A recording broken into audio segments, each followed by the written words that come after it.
सुहानी अपना ऑफिस घर पे ही खोल लेती है।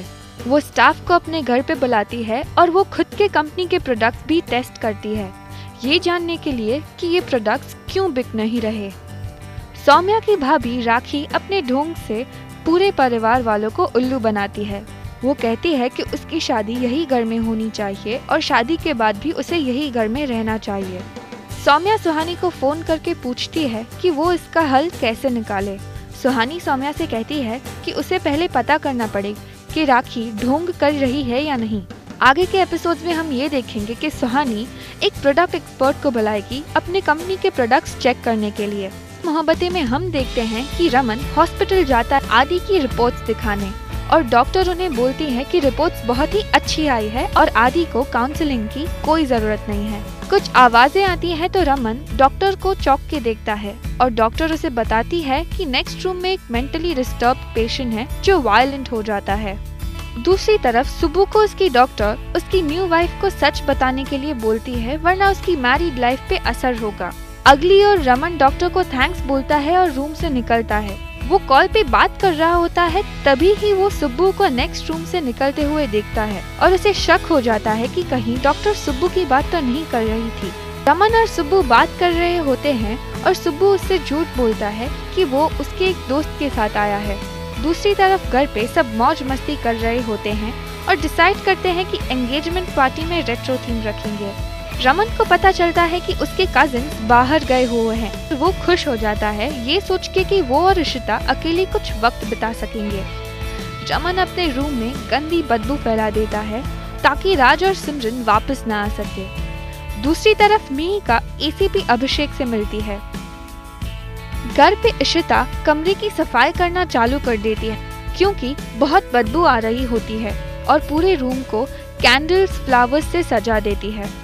राज और सिमरन आते हैं और रमन को पता चलता है कि इशिता ने फुल रूम साफ कर दिया है और रमन का प्लान चौपट कर दिया है। इशिता और रमन में आर्ग्यूमेंट हो जाती है और इशिता सोचती है इस बार इशिता उन्हें नहीं मनाएगी और रमन को इशिता को मनाना पड़ेगा। के एपिसोड्स में हम देखेंगे कि सुब्बू को गुस्सा होते देख इशिता देख लेती है और परेशान हो जाती है। आशिकी तुमसे ही में हमने अब तक देखा कि आरवी ईशानी को कहता है कि ईशानी आरवी से पैसों के लिए शादी कर रही थी और अब वो शिखर से प्यार नहीं करती, मतलब उससे भी पैसों के लिए ही शादी कर रही है। दूसरी तरफ देवर्ष एक लड़की के साथ फ्लोट कर रहा होता है। मीनवाइल रणवीर ईशानी को बोलता है कि there is no one to stop her third marriage. Shikhar उसे आके कहता है कि वो कोई सीन क्रिएट ना करे, वो इस बारे में पहले भी उसे वार्न कर चुका है और कहता है कि Ishani is her family now. इस बात पे आरवी हंसते हुए कहता है तुम्हारी फैमिली को फैमिली का मतलब भी नहीं पता। शिखर रणवीर पे चिल्लाने लगता है जिसपे ईशानी उसे रोकती है। रणवीर कहता है कि वो शिखर के बारे में केयर करती है आरवी के बारे में। शिखर रणवीर को वार्न करता है। गिफ्ट एक्सचेंज सेरेमनी के वक्त शिखर ईशानी को पूछता है कि इफ शी इज हैप्पी और कहता है कि वो सारी टेंशन भूल जाए और खुश रहे। फिर वो दोनों साथ में डांस करते हैं और ये बात आरवी को बिल्कुल पसंद नहीं आती। उसके बाद आरवी ईशानी को रोकता है। इसे कहता है कि वो अपना असली चेहरा सबसे कैसे छुपाती है। ईशानी कहती है कि रितिका की परवाह करे और उसके पीछे ना आए। फिर को एक डायलॉग याद आता है।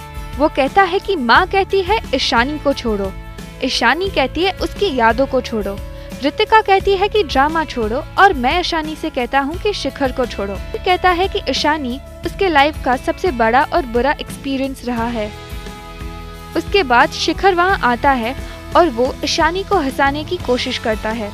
ईशानी रणवीर को एक ओल्ड आंटी के साथ सेल्फी लेते हुए देखती है और मुस्कुरा देती है। आगे के एपिसोड्स में ये देखना इंटरेस्टिंग होगा कि शिखर को ईशानी के सच्चाई के बारे में पता चलता है कि ईशानी रणवीर से प्यार करती है। कुमकुम भाग्य में हमने देखा कि प्रज्ञा और अभी एक दूसरे के करीब आते हैं।